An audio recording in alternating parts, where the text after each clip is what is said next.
ध्वजा हा असं वर्णन आलेले महाराज. मंगलानाम मंगलम यो असं वर्णन आहे ह्याच्यामध्ये विष्णू सहस्रनाम. पवित्रानाम पवित्रम यो मंगलानांच मंगलम. मंगलात मंगल या देवाचं नाम आहे आणि या देवाच्या नामामुळे आज खऱ्या अर्थाने त्यांचा यज्ञ पूर्ण होत आहे. विठाला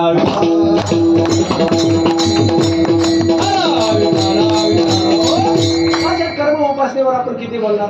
मग त्यानंतर मी विचार करा काय कीर्तन पण त्या बोलणार. मग महापुरुषांची भूमी. मग ते संत महात्मे कशासाठी येतात, काय त्यांच्या स्वरूपाचं वर्णन कसं असावं, त्यांच्या तपश्चर्याचं वर्णन काय आहे, त्यांचं जीवन कसं आहे याचं वर्णन करण्यासाठी माझ्याकडे शब्द नाहीत.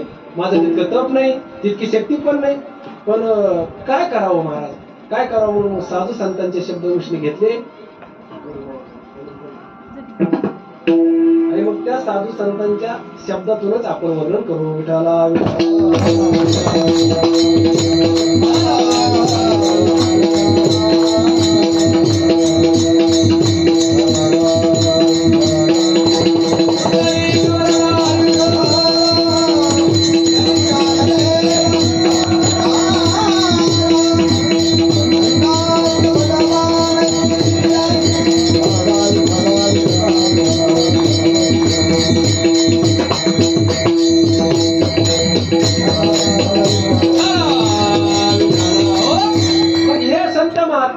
लोकांमध्ये आली. आल्यानंतर त्यांचं जीवन धन्यता झाली. त्यांचं जीवन कसं असतं हा अभंग कीर्तनासाठी घेतला. कोण अभंग महाराज संतांकडे जर पाहिलं आणि साधू संतांच्या जीवनाकडे पाहत असताना शास्त्राच्या नजरेतून जर पाहिलं तर संतांनी या मृत्यू लोकांमध्ये जन्माला आलं पाहिजे. ते आलेच पाहिजेत असं कुठं शास्त्रामध्ये प्रमाण नाही. त्यांना यावंच लागत, ते आलेच पाहिजेत असं शास्त्र कुठं त्यांना दिग्दर्शन करत नाही. महाराज या मृत्यू लोकांमध्ये जन्माला कोणाला यावं लागतं याच्या बाबतीत मात्र शास्त्र सांगतं. संतांना सोडून ते आपल्याला सांगतं. आपल्याला पण जन्माला परत परत काय यावं लागतं याच्याविषयी शास्त्र सांगतं ना. केले कर्म झाले तेचे भोग आले, मेले आयचे घेणे, जन्म घेणे लागे वासनेच्या संगी. हे नामाने सांगून ठेवलं. ज्याच्या अंतःकरणामध्ये अंतःकाळाच्या वेळेला वासनाने भरलेलं जीवन आहे, काहीतरी वासना आहे, अशाला परत जन्माला यावं लागतं. आणि ज्याचं कर्म शिल्लक आहे त्याला परत जन्माला यावं लागतं. बघा या दोन गोष्टी ज्याच्या ठिकाणी असतात त्याला परत परत परत परत या जन्म मरणाचं दुःख भोगावं लागतं.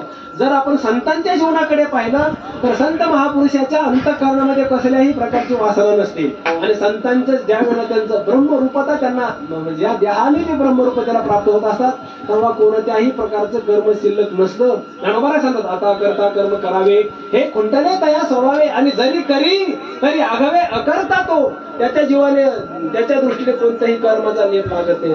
असंही असताना ते संत महात्मे या मृत्यू लोकांमध्ये परत परत जन्माला काय येतात त्याचं उत्तर म्हणजे आजचा अभंग. विठाला विठाला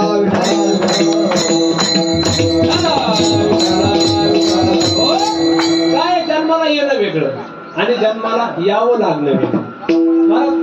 तुम्हा आम्हाला जन्माला यावंच लागत असतं. संत महात्मे येत असतात. आपल्याला काय यावं लागतं, आपल्या जीवनातलं पाप आणि पुण्य असतं. आपण दोन प्रकारचं कर्म करतो, एक पुण्यात्मक कर्म करतो, एक पापात्मक कर्म करतो. पुण्यात्मक कर्माचा परिणाम असतो सुखाचा. आपण आपल्या जीवनामध्ये जे सुख भोगतो ना आता ज्याला सुखाचे अनुभव येतात ना समजून चाला की त्यांनी पूर्व जन्मामध्ये पुण्य केल्याने आणि आपल्या जीवनात दुःखच दुःख येऊ लागले तर समजावं की पूर्वजन्मामध्ये आपण पाप केलेले. म्हणजे पूर्वजन्मातलं पाप आणि पुण्य हे संचितामध्ये जमा होऊन त्या संचितातून परत आपल्याला जन्म घ्यायला लावतो आणि सुख दुःख भोगायला लावतो. म्हणजे आपण आपल्या जीवनामध्ये सुख दुःख का भोगतो तर आपल्या संचित कर्मामुळे. बघा सोपं काही येते.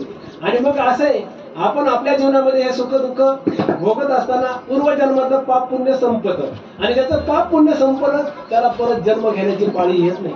पण आपण काय करतो, आपण पूर्वजन्मातलं पाप पुण्य सुख दुःखाच्या रूपाने भोगून तर संपवतो पण या जन्मामध्ये आणखी परत पाप पुण्य करून ठेवतो. मग ते पाप पुण्य परत संचितामध्ये जमा होतं आणि ते पाप पुण्य आपल्याला परत जन्म घ्यायला लावतं.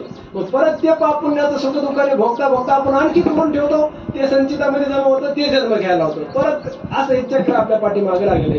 पूर्वते कर्मभोगाय कर्मकर्तृत्व भंजते नद्याम कीटा इव आवर्तांतरमाशुते भजंतो जन्मनो जन्म लभंते नैव निर्वृत्तीम. विद्यारण्य मुनी पंचदशी मध्ये सांगतात आपली गती काय झाली. गत आपण जन्म मरणाच्या चक्रामध्ये फिरत राहतो, कायम फिरत राहतो महाराज. का तर आपल्या अनादी काळापासून जन्म मरण आपल्या पाठीमागे का लागलं तर आपल्या अज्ञानामुळे लागलं. कोणतं अज्ञान, भगवंताच्या स्वरूपाचा विसर पडला. जे देवाला विसरतात ना त्याला जन्म मरण भोगावं लागतं. विसरले तया थोर झाली हारे.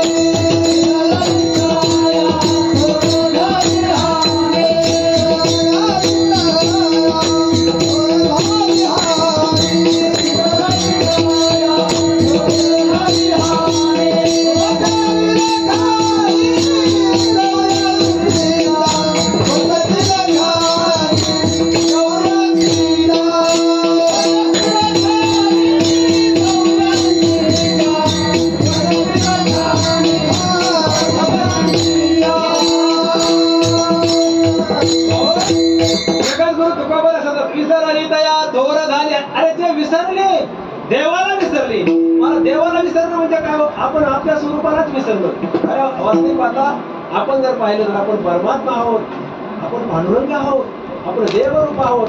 असंही असताना बघा असंही असताना आपण देवालाच विसरलो. ज्ञानोबा सांगतात ना ज्ञानेश्वरीमध्ये आपला आपण पेया विसरू जो का धनंजया तेचे रूप अज्ञानाशी. अज्ञानाचं रूप काय? आपल्या स्वरूपाला आपण विसरलो. महाराज खरं वास्तविक पाहता आपण परब्रह्म रूप आहोत. साधू संतांनी आपल्याला सांगितलं अरे तुका म्हणे काहीची कीव आणि कोठे जीवन राहणार. तुम्ही देवाहून वेगळे नाही. तुका म्हणे आतो स्वयं परब्रह्म. अरे तुम्ही सामान्य नाही, तुम्ही साक्षात परब्रह्म रूप आहोत. पण आपण त्याला विसरलो. देवाच्या आपल्या स्वरूपामध्ये आपण भेद पाहिला आणि भेद पाहिल्यामुळे झालं काय? वेदाने असं सांगितलं यद उदरमंतरं कुरुते हततस्य भयं भवति स मृत्योः मृत्युम् आप्नोति य इह नानेव पश्यति. जो देवाला वेगळा समजतो, देवाचा माझा काही संबंध नसतो पाहतो, त्याला मृत्योः मृत्युम् आप्नोति. त्याला परत परत मारावं लागतं. विठाला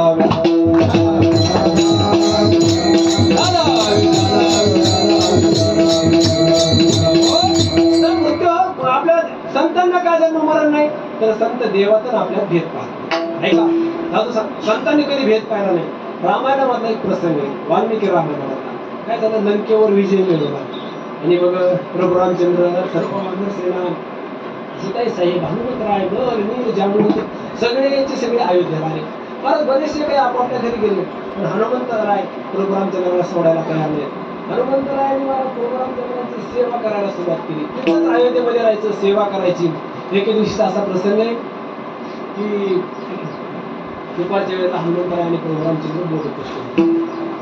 सगळ्या तिकडच्या गप्पा वगैरे मारल्या आणि आता उठणार अशा वेळेला प्रभू रामचंद्राने हनुमंतरायाला विचारले कोण आहे?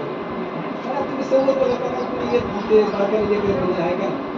आत्मस्वरूपाची आपली आत्मकथा आहे. म्हणजे कीर्तनाचा आपलाच संबंध आहे साक्षात. म्हणजे आपलं काय आहे आणि कीर्तनाचं काय हे कधीतरी आपण ऐकलं पाहिजे. हो धांगड धिंगा तर काय मस्त नाही, काय मस्त ऋषी मुनींचे संतांचे भक्तांचे अनुभव बघा ना आणि आपलं जीवन बघा. हनुमंतरायाला देवाने विचारलं तू कोण? हनुमंतराय महाराज प्रभू रामचंद्राने विचारलं कोण? कधी आता विचारलं.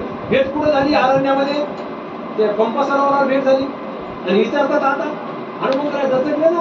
अहो अरण्यात भेट झाली. परत नरडी जागवंताची भेट मी घालून दिली. सुग्रीवाचं सैन्य 18 पद्म वानर सेना यांच्या पाठीमागे उभं केलं युद्ध करायसाठी. तेव्हा विचारलं नाही कोण. बायको हरवली होती तर स्वतः मी जाऊन बायको सापडून सांगितली तेव्हा विचारलं नाही कोण. बरोबर लंकेवर युद्ध करायचं जाण्यासाठी रस्ता नाही. आम्ही मोठमोठे पर्वत टाकले, दगड टाकले, पूल बनवला, पलीकडे सैन्य घेऊन गेलो. युद्ध सुरू झालं. भावाला बाण लागला, लक्ष्मणाला शक्ती लागली. तेव्हा मी डॉक्टर सगळं साहित्य घेऊन आलो ना. तेव्हा विचारलं नाही तू कोण आहे? असं हनुमंतराय म्हणले नाहीत हे मला सांगायचं. आपण असतं ते म्हणलं असतं, आपण सगळं उठवून काढलं असतं महाराज. मला हनुमंतराय असं म्हणत नाही. हनुमंतराय विचार करतात काय असतं जास्त परिचयाच्या माणसाला तू कोण आहे असं कधी विचारायचं नसतं. कारण मला तरी परिचय वाटताना तरी ओळख आहे असं बोलायचं. जास्त परिचयाच्या माणसाला जर तुम्ही विचारलं तू कोण आहे अत्यंत जवळच्या माणसाला तुम्ही विचारून बघा. समजा तुम्ही जर घरी गेले आणि घरी गेल्या बायकोने पाणी दिलं तुम्हाला घ्या पाणी आणि हातात पाण्याचा ग्लास घातला की बायकोने विचारलं तू कोण आहे? बायको काय म्हणे पटकन गाडी बोल कुठे पाठवा या बघायला. चालत नसतं हा व्यवहार आहे. असं चालत नाही. हनुमंतराय महाराज देवाने विचारलं तू कोण? हनुमंतराय सावध झाले. अरे मला प्रभू रामचंद्र विचारतात. प्रभू रामचंद्र सामान्य नाही, संपूर्ण ब्रह्मांडाचा धनी, एकाच वेळेला ब्रह्मांडाचं ज्ञान असणारे हे स्वामी प्रभू रामचंद्र मला विचारतात कोण आहे?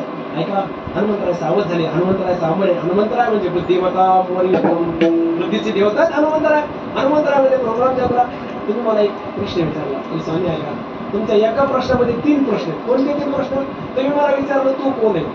देवा, तुम्ही जर मला देहाच्या दृष्टीने तू कोण आहे असं जर विचारत असाल तर देहदृष्ट्या तू दासोहम. देहाच्या दृष्टीने देवा मी तुमचा दास आहे, दास. आणि तुम्ही जर मला जीवाच्या दृष्टीने प्रश्न विचारत असाल तर जीवदृष्ट्या तर अंशकः, जीवाच्या दृष्टीने मी तुमचा एक अंश आहे. आणि देवा ऐका, तुम्ही जर मला आत्मदृष्टीने जर प्रश्न करत असाल तू कोण आहे तर आत्मदृष्ट्या त्वम एव अहम इति मे निश्चला मतिही. म्हणजे आत्मदृष्टीने देवा तू आणि मी एकच आहोत. काय हनुमंतरायचं उत्तर आहे महाराज.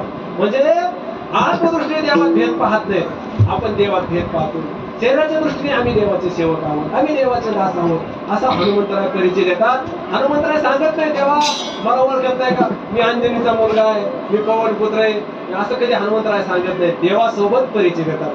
आपला परिचय असतो आपल्या पदानुसार, आपला परिचय असतो आपल्या सत्तेने, आपला परिचय आपल्या नातेवाईकाला धरून आपण देत असतो. साधू संत तसा परिचय देत नाही. साधू संत मी याचा भाऊ आहे, मी याचा मेवणा आहे, याचा काका आहे, चुलता पुतण्या असा काही परिचय नाही. महाराज संसारातले सगळे परिचय, सगळे संबंध आमचे जगद्गुरु तुकोबाराय आधी करून सांगताना देवासोबत आले. विठ्ठल बाप माहीत होता, विठ्ठल भगिनी आणि विठ्ठल नाही तुका म्हणे आता नाही दुसरे. किती परिचय झाले हो महाराज. संसाराची अशी गंमत आहे.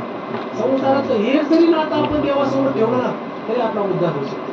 पण आपण आता अशी चूक झाली महाराज, आपण एकही देवाशी नाही, आपले सगळे नाते संसारात असतात. एखादा व्यक्ती असेल, त्याचा मुलगा भेटला, त्या मुलाला विचारलं ते कोण लागतो, तो मुलगा काय सांगतो आमचा कोण वडील लागतात. ते वडील म्हणजे संबंध वडील लागतो. भावाची भेट झाली, भाऊ सांगतो अरे तो माझा भाऊ आहे. त्याच व्यक्तीची बहीण भेटली तर बहीण काय सांगते माझा तो भाऊ लागतो, माझा थोरला भाऊ येतो. प्रत्येक जण नातं सांगते का नाही, काहीतरी नातं व्यक्तीसोबत. एका व्यक्तीसोबत संसाराच्या क्षेत्रामध्ये हजारो नाते राहतात, हजारो. त्याच व्यक्तीच्या चुलत्याची भेट झाली तर चुलते सांगतात तो माझा पुतण्या आहे, आईची भेट झाली आई म्हणते माझा मुलगा आहे, वडील म्हणतात तो माझा मुलगा आहे. बघा एका सोबत किती जण नाते राहतात. आजोबाची भेट झाली तर आजोबा तो माझा नातू आहे, मामाची भेट झाली तर मामा म्हणतात तो माझा भासा लागतो. बघा सासऱ्याची भेट झाली तर सासरे म्हणतात तो माझा जावई, सासूबाईची भेट झाली तर सासूबाई म्हणते माझा जावई, बायकोची भेट झाली तर बायको म्हणते माझा बैल आहे, आपले ते नवरा आहे. नवरा म्हणायचं हे कोणता वक्त झालं माझ्याकडून सांगायची बाकी असं काय माझा पडल्याचा भाव होता. म्हणजे माझ्या मनात पण होतं, म्हणजे काय होतं घाई गडबडीच्या काही आता शेवटी व्याख्या नाही, घाई गडबडीत बोलता बोलता असे मी तुमच्या सर्वांची माफी मागतो.